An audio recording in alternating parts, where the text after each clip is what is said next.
The Imperial Japanese Navy called the Zero the finest fighter in the world. At least, that was the official position, and for a while the rest of the world did not argue with it. It was the pride of the naval air arm, the machine that had swept the sky clean over China and then torn through the Pacific in the opening months of the war. And the young men chosen to fly, it were told, in so many words, that they were strapping into the most advanced fighter ever built, faster than anything the enemy had, nimbler than anything the enemy had, able to fly farther than any single-engine fighter in the world. A single Zero in the hands of a competent pilot could take on several enemies at once and expect to win, because it could turn inside anything, outclimb anything, and appear over targets that no other fighter on Earth could have reached. For the first year of the war, the reputation was deserved, and Allied airmen learned to fear the sight of it, and the men who flew it believed, with good reason, that they were flying something close to invincible. But the Zero purchased every single one of the qualities that made it a legend, by removing everything that might have kept the man inside it alive.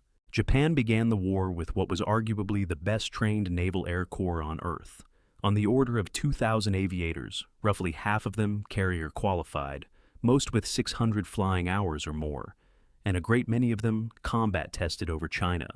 That corps was the real engine behind the Zero's reputation, and within roughly a year of Pearl Harbor, most of it was dead, bled away over the Coral Sea and at Midway, and in the long, grinding attrition of the Eastern Solomons and Santa Cruz, in an aircraft that gave its pilot nothing whatsoever to hide behind.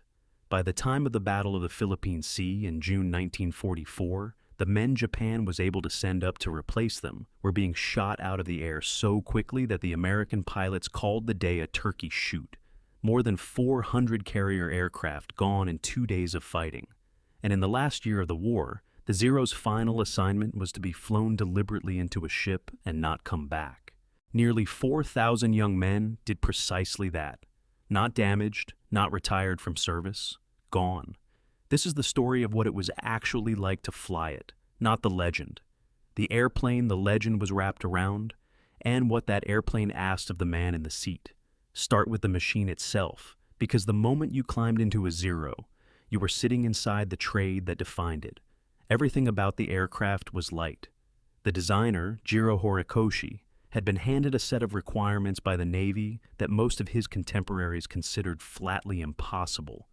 A carrier fighter that could outturn a biplane, outrange every fighter in the world, carry cannon, and do it all at once. And the only way to meet a specification like that was to hunt down and remove weight everywhere weight could possibly be found. So, the Zero was built from a new lightweight aluminum alloy, its structural members drilled and lightened, wherever the stress calculations would permit. Its rivets set flush into the skin so the airflow ran clean, the whole airframe put together, as one American engineer said after taking it apart, like a fine watch. Parts of the skin were thin enough that a man could push a dent into them with his thumb. The wing was a single integral unit that ran straight through the fuselage, and the top of that wing was the floor of the cockpit, and the volume inside the wing was fuel. The pilot sat in the middle of all that lightness, on top of the tanks, with nothing around him. No armor plate behind the seat, no armored glass in front of his face, nothing between his body and whatever the enemy sent at him but a skin of aluminum a fraction of an inch thick. That was the trade, and every man who flew the Zero understood it in his bones. American fighters carried self-sealing fuel tanks, tanks lined with layers of treated rubber that swelled shut around a bullet hole and stopped the fuel from pouring out and igniting. The Zero had none of this, not in the models that fought the crucial early and middle battles of the war. Its tanks were bare metal. When a round punched through one, the fuel came out, and if that round was a tracer or an incendiary, and by the middle of the war, a great many of them were, the fuel came out on fire. A single hit in the right place was enough to finish the aircraft. The men who fought the Zero described it in almost identical language, over and over, across every theater and every year, that it flew like a dancer, graceful and impossibly light, and that one good burst turned it into a torch. There was no reserve of survivability in it, none. The same lightness that let the Zero turn inside anything was the lightness that let it burn in seconds, and the pilot lived every hour in the air with the flat knowledge that the airplane wrapped around him would not protect him from anything at all, and that if it caught fire, he had almost no time, and that the fire would start a few feet from his elbow.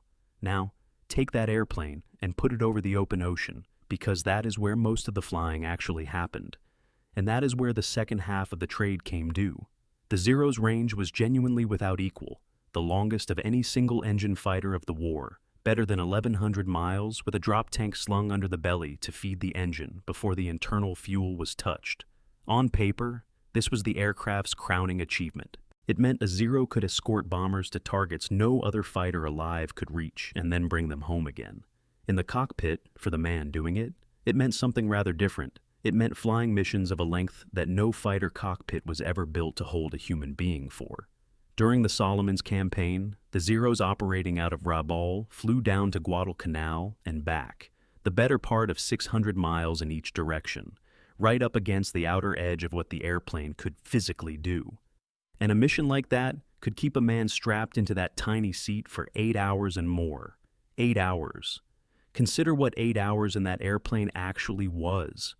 The cockpit was small, built to the same doctrine of minimum weight and minimum volume as everything else. It was unpressurized, and it had next to nothing in the way of cockpit heating, so as the pilot climbed toward 20 and 30,000 feet, the cold came in and settled over him. Ambient temperatures far below zero, 30 and 40 degrees under, and colder, the kind of cold that works slowly into a man's hands and feet across the hours until he can barely feel the stick and the rudder pedals under his numb fingers and boots. He breathed bottled oxygen through a mask. He navigated across hundreds of miles of featureless water with almost nothing to help him. Dead reckoning, a magnetic compass, a wristwatch, and the position of the sun, holding a heading over an ocean that offered no landmarks, no coastline, no reference of any kind, just the horizon and the glare coming off the sea. He did all of it alone, in formation but essentially alone inside his own machine, for hour after hour, and the entire way, underneath him, was the water. And the water, for a Japanese pilot, carried a particular and specific meaning, because if you went into it, in most of that ocean, no one was coming to get you out. This is one of the things about flying the Zero that almost never gets said aloud, and it colored the whole experience. The Americans built an entire industrial apparatus dedicated to pulling down flyers back out of the sea. Submarines were stationed along the flight paths on lifeguard duty. Flying boats and float planes circled. Destroyers peeled off from formations to search a dye-marked patch of ocean for a single man in a rubber raft. An American aviator who went into the water over the Pacific had genuine, well-founded reason to believe he might be found and picked up. A Japanese aviator had almost none. There was no organized rescue service waiting for him, no submarine posted on his route, no aircraft dedicated to hunting for survivors, no doctrine built around the idea that a trained pilot was worth an enormous effort to recover. If his engine quit on the long leg home, or his fuel ran dry short of the field, or his shot-up airplane finally gave out over the water, he went into the sea, and his odds were whatever luck and a passing friendly ship happened to allow, which across most of that ocean was nothing at all. So those marathon flights carried a weight on top of the cold and the cramp and the crushing fatigue, the knowledge that the fragile machine keeping you above the water could fail in a dozen ways, and that the ocean was enormous and patient, and that no one would come looking. For a long stretch at the start, none of this seemed to matter, because the Zero was winning everything. Over China in 1940 and 1941, the aircraft ran up a combat record that reads like invention. Kill ratios of 12-to-1 and better. Entire formations of defending fighters swept out of the sky for the loss of almost nothing. When the war widened in December 1941, the pattern held and hardened. Roughly 328 combat-ready Zeros were thrown against the Americans in the opening blows, and over Pearl Harbor and the Philippines and across the whole first sweep through the East Indies. Zeros flown by those superbly trained pre-war pilots simply outclassed everything the Allies could put up against them. For about 6 months, the aircraft carried an aura of invincibility that got deep into the heads of the men fighting it. Allied pilots traded stories about a Japanese fighter that could do things airplanes were not supposed to be able to do: hang motionless on its propeller, reverse a turn in the space of its own wingspan, climb away vertically from a diving attacker, and some of them flatly refused to believe the intelligence reports until they met one in the air and found the reports were, if anything, understated. The Zero ruled the Pacific sky. It was, as the Royal Navy's chief test pilot said flatly after flying a captured one, simply the finest fighter in the world, until the middle of 1943. And then the very qualities that had made it supreme began to kill the men who flew it, because the enemy studied it and learned. The turning point can actually be dated, because a large piece of it sits today in American museums. On the 4th of June, 1942, during a Japanese raid up in the Aleutian Islands, a Zero flown by a young pilot named Tadayoshi Koga was hit by ground fire and forced down on Akutan Island. Koga picked out what looked from the air like a flat grassy field and put the aircraft down on it, and the field was, in fact, a soft bog. The wheels dug in, the airplane flipped over onto its back, and Koga was killed instantly, his neck broken by the impact. But the Zero itself came to rest almost entirely intact, upside down in the marsh, and a little over a month later, an American salvage team found it, crated it up, shipped it back to the mainland, and set about repairing it and making it fly. For the first time, American test pilots were able to take a Zero up into the air and find out, precisely and methodically, exactly what it could and could not do. What they discovered handed the Allies the war in the air over the Pacific. They confirmed, with hard data, what combat had begun to suggest, that the Zero's magic had firm limits, and that every one of those limits lived at high speed and high altitude. The controls that were so feather-light and lightning-quick at cruising speeds turned to concrete as the airplane went faster. Above roughly 250 miles an hour, the ailerons stiffened so severely that a pilot had to fight the stick with both hands to roll the aircraft at all, and the roll, when it finally came slowly. The airframe could not sustain a fast dive. Its never-exceed speed was low, and a Zero pushed hard past it in a steep dive risked shedding pieces or coming apart entirely. It rolled far more readily to the left than to the right because the torque of that big propeller worked against a right roll, and its engine, fed by a float-type carburetor, would cut out and cough into silence for a moment if the pilot pushed the nose over hard into negative G. Every single one of these was a door the Americans could now walk straight through. The instruction that went out to Allied fighter pilots became blunt and universal. Do not, under any circumstances, try to turn with a Zero because you will lose that fight and you will die. Instead, use your heavier, faster, sturdier airplane in the ways the Zero could not answer. Dive on it from above with all your speed. Fire in a single slashing pass. Keep going, using your momentum to zoom back up to altitude where the Zero, with its frozen controls and its feeble dive, could not follow. And if one ever got onto your tail, shove the nose over hard and dive and roll away to the right, and the Zero's own carburetor and its own airframe would let you escape. They stopped fighting the Zero on its own terms, and the moment they did, the 12-to-1 ratio began to come apart. Claire Chennault had seen it coming years earlier. Flying with the Chinese and later commanding the Flying Tigers, he had studied the Japanese fighter closely and filed detailed reports on its characteristics, and his advice to his own pilots had been the same principle in miniature: dive, fire, and keep going, and never dogfight the thing. It had not been widely believed before the war. Now, with a captured Zero flying at a Navy test field and confirming every point, the lesson spread through the whole Allied air effort. By late 1942 and early 1943, the kill ratio had fallen to something close to even. By the middle of 1944, it had swung entirely the other way, to something on the order of 1 to 12, the exact mirror image of where it had begun. Newer American fighters arrived in growing numbers to enforce the new tactics. The twin-boomed Lightning that could dive away from a Zero at will, and then the Hellcat and the Corsair, big powerful machines built around 2,000 horsepower and 6 heavy machine guns and, crucially, armor plate and self-sealing tanks. Aircraft designed from the ground up to hold every advantage over the Zero that the Zero could not counter. The airplane that had been the terror of the Pacific became, in the plain words of one account, hopelessly outclassed.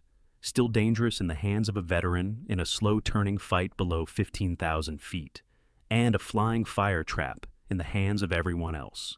Set the numbers down side by side, and the exact shape of the trap the pilots were flying inside of becomes impossible to miss. The early Zero, fully loaded for combat, weighed a little over 5,000 pounds. That was nearly 2,800 pounds lighter than the F-4F Wildcat, the American Navy fighter it faced at the start of the war, and it was roughly a third the loaded weight of the Hellcat that would come to hunt it later. Its engine, the Saburo Sakai, produced around 940 horsepower in the early A6M2 models and a little over 1,100 in the later ones. And the engine had essentially reached the limit of its development, so no dramatically more powerful version could be bolted on without redesigning the entire airplane. The Hellcat's engine produced 2,000 horsepower. The Zero's top speed was around 330 miles an hour in the early models, climbing to something like 350 in the late ones, at a time when the newest American fighters were pushing well past 400. Its armament looked genuinely heavy on paper. 2 rifle-caliber machine guns in the cowling and 2 20mm cannon in the wings. But the reality was more complicated. The cannon fired slowly, with a low muzzle velocity that gave the shells a looping, dropping trajectory. And they carried only a small drum of ammunition that emptied fast in a real fight. The 2 kinds of gun shot so differently. The light machine gun rounds flattened fast, the cannon shells slow and arcing. That walking both onto the same target at the same range was its own maddening problem. And the radio was so poor and so unreliable that a great many pilots simply tore the set out of the airframe to save the weight and flew instead on the old methods, hand signals, and the rocking of wings. The fuel that gave the aircraft its magnificent war-altering range, over 150 gallons inside the airplane plus the drop tank underneath, rode in those bare, unprotected wing tanks, a few feet from the pilot's body, waiting for the one round that would find it. The men were the other half of the equation, and the men were the half that could not be replaced. Japan had built its naval air arm around a training pipeline that was, by any measure, extraordinarily rigorous and extraordinarily small. It washed out the overwhelming majority of candidates and turned the survivors into some of the finest aviators alive anywhere in the world. It produced quality in abundance and quantity almost not at all, and this was the fatal part. It had no mechanism to scale itself up quickly under the pressure of a long war. A fully qualified carrier pilot took something on the order of 2 years to produce. In the summer of 1942, as the Solomons campaign was opening, an estimated 85% of Japanese naval pilots still met the expert standard of more than 600 flying hours. By contrast, a typical American pilot was reaching the front line in the autumn of 1942 with around 300 hours, fewer, but backed by an industrial training machine that could turn out thousands more just like him and improve on him steadily. And Japan compounded its structural problem with a decision the Americans never made. The United States pulled its most experienced combat pilots out of the fighting and rotated them home to become instructors so that the hard-won skill of the veterans flowed directly into thousands of new pilots coming up behind them. Japan did the opposite.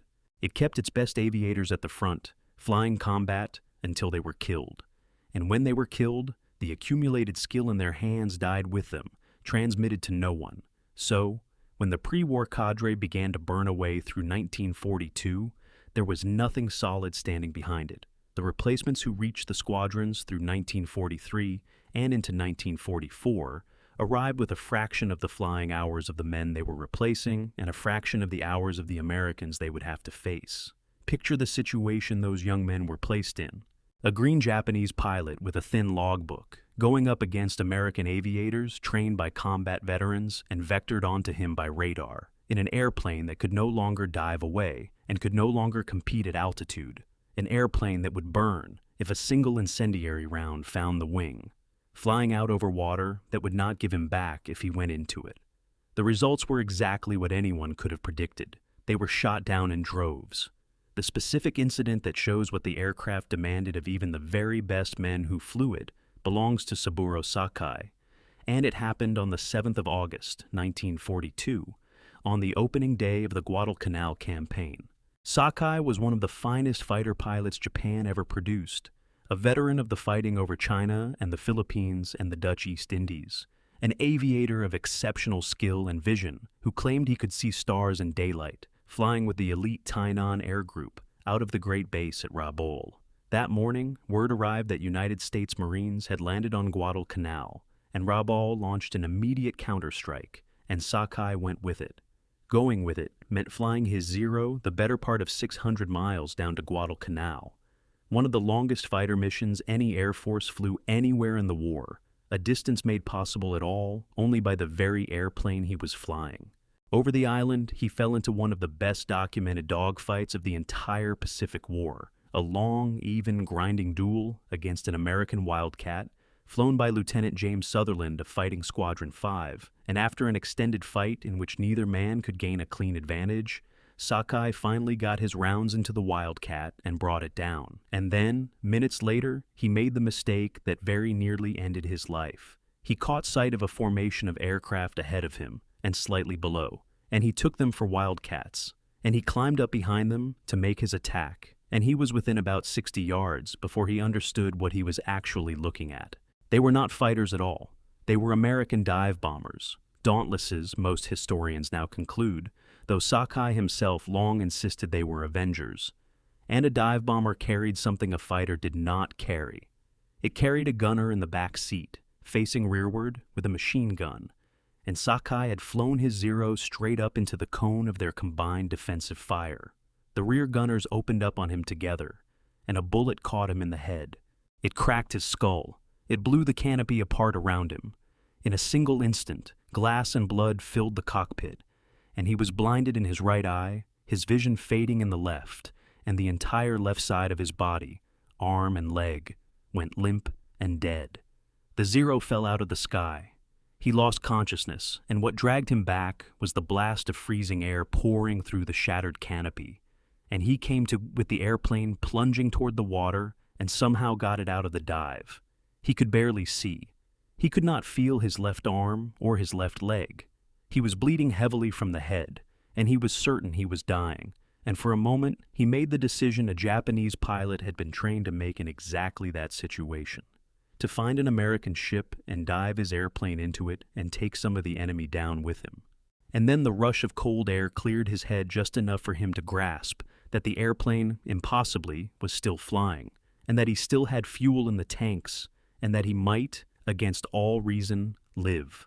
What followed is one of the greatest feats of airmanship in the history of flight, and it was possible only in that particular airplane because it demanded a range no other fighter of the war possessed. Sakai turned north and pointed the shattered Zero at Rabaul, nearly 600 miles away across open ocean.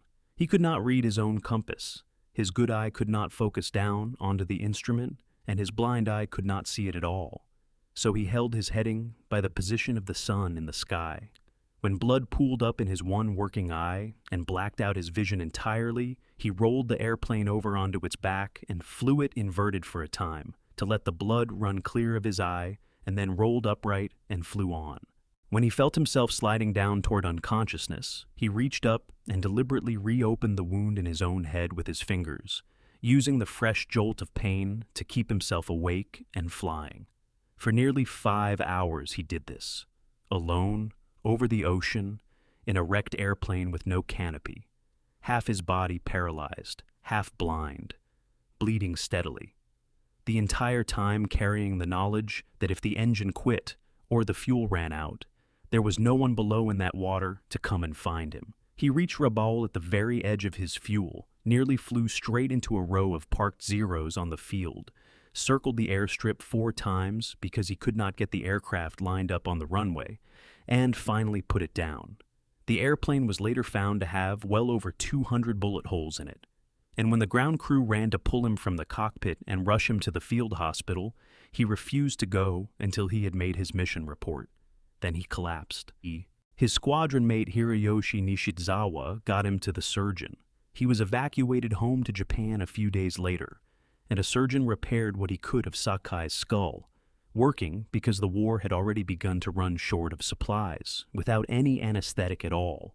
The right eye was gone for good and would be replaced with glass. He was out of the fighting for roughly 5 months, and the doctors told him he would never fly in combat again, and he flew in combat again anyway, later, over Iwo Jima with one eye.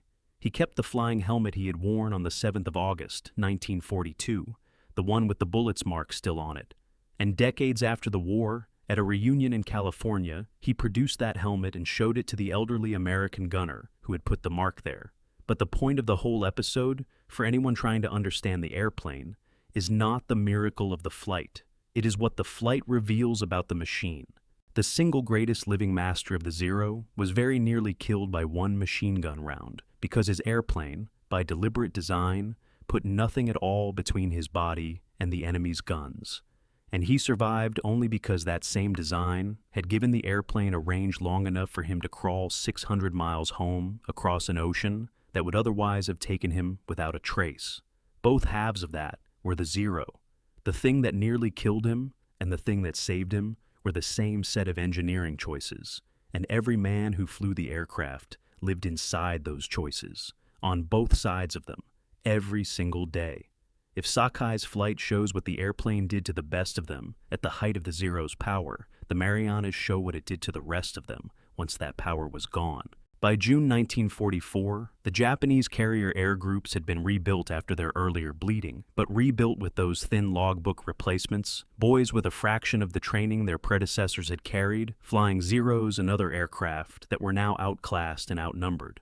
On the 19th and 20th of June, off the Mariana Islands, they were sent against the American fleet in the Battle of the Philippine Sea, and what happened to them was not a battle so much as a slaughter. The Americans had radar to see the incoming raids while they were still far out, and dedicated fighter direction officers to vector their combat air patrols onto the attackers before they arrived, and Hellcats waiting in the sky in numbers, flown by pilots who by now knew exactly how to fight a Zero and exactly how not to.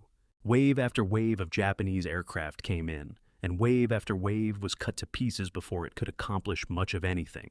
The American pilots, watching enemy airplanes fall out of the sky one after another, started calling it a turkey shoot, and the name stuck, the Great Marianas Turkey Shoot.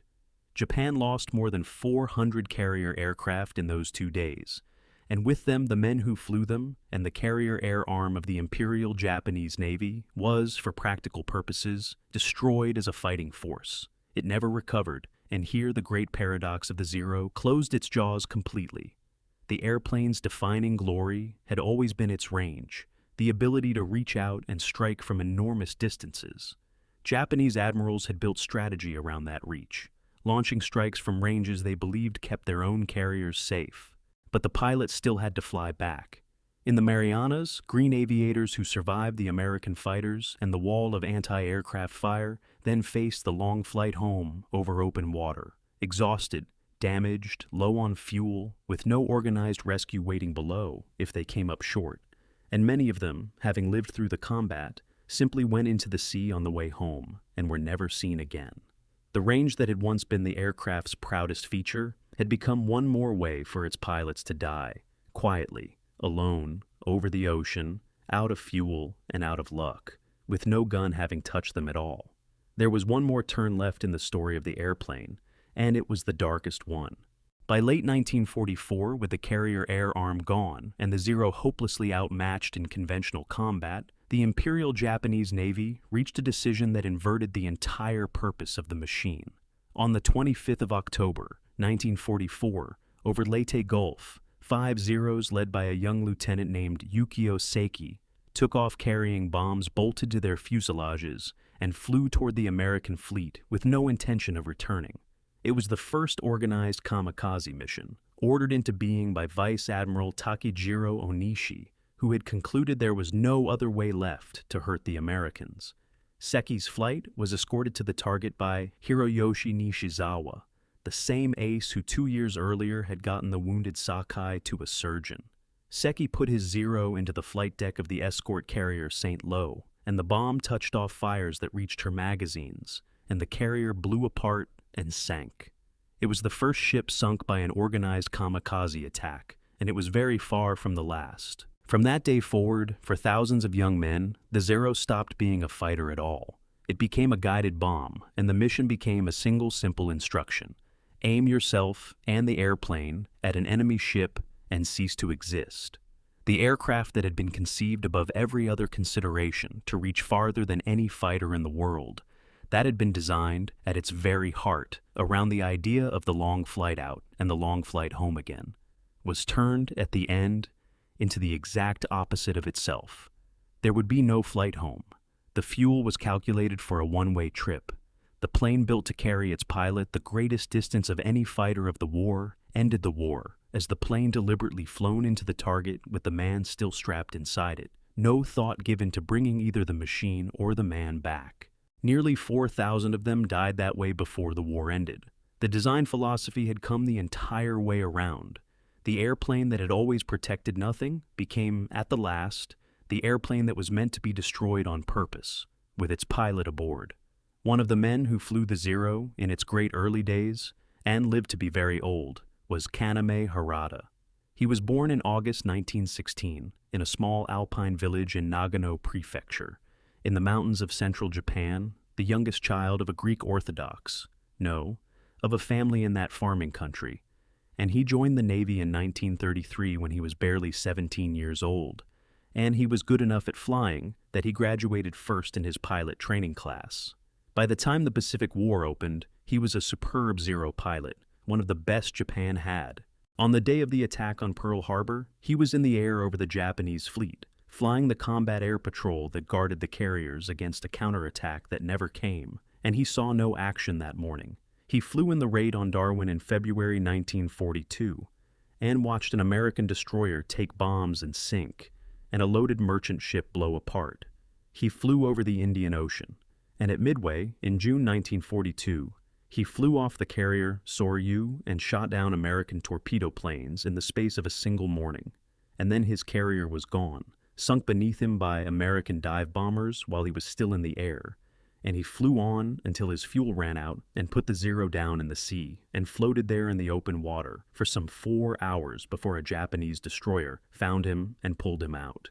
He was credited by the end of his fighting career with as many as 19 Allied aircraft. He was, by any standard, among the elite. And in October 1942, over the Solomons, the airplane did to Harada what it did to so many thousands of others. He was flying escort for a formation of torpedo bombers when American Wildcats came diving down on them. He probably shot one of the Wildcats down, but he was hit in the exchange, a bullet through his left arm, and his Zero was torn up badly enough that it would not keep flying, and he brought it down in a crash landing near a Japanese base on Santa Isabel Island, and the airplane crumpled and folded around him as it came apart on the ground. He was pinned in the wreck. There was no rescue crew standing by, no fire truck, no one at all. So Kaname Harada dug himself out from underneath the wreckage of his own airplane with his bare hands, and then he waited there, injured, on that island in the Solomons for 10 days, until a Japanese warship finally reached the place and took him off. After that, he never flew in combat again.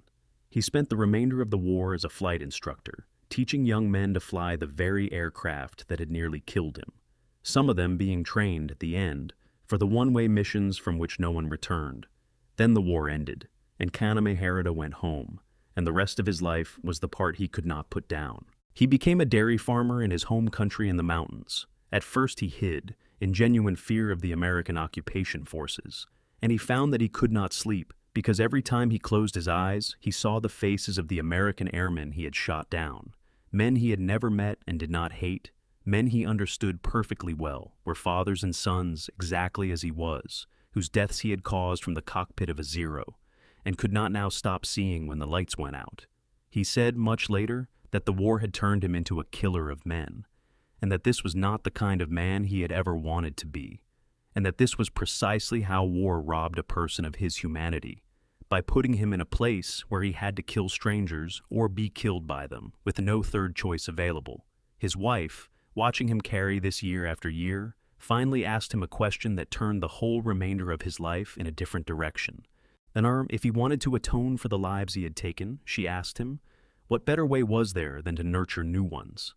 So, in 1965, the two of them opened a nursery for small children, and a few years after that, a kindergarten, and Harada ran it, and spent his days surrounded by children, for decade after decade. Late in his long life, he began, at last, to speak in public about what he had done and what he had seen. He had found it nearly impossible to talk about for most of his life, and then something broke it loose, hearing young Japanese people describe distant wars as though they were harmless entertainment, something happening on a screen. And after that, he could not stay silent. He traveled to the United States and to Britain and sought out and met some of the very men he had once fought in the air. And he went back, finally, to Santa Isabel Island, to the place in the Solomons where he had clawed his way out of the wreck of his Zero, with his bare hands and lain injured for 10 days waiting to be found. The wreckage of his fighter was still there, where it had fallen more than half a century before. He found it, and he broke off a piece of it, and he carried that piece home with him to Japan, and he kept it. He died in Nagano on the 3rd of May, 2016, at the age of 99, believed to be the last man alive who had flown a Zero over the fleet at Pearl Harbor. He kept the fragment of his airplane to the very end, the piece of the machine that had carried him through the great early victories and then broken apart around his body on a jungle island in the Solomons, the airplane that had given him everything and protected him from nothing. A scrap of it there in his hands, in a room full of the small children he had spent 50 years raising, in the place of the men whose faces he could still see whenever he closed his eyes. Have a family connection to anyone who served in this war, on any side?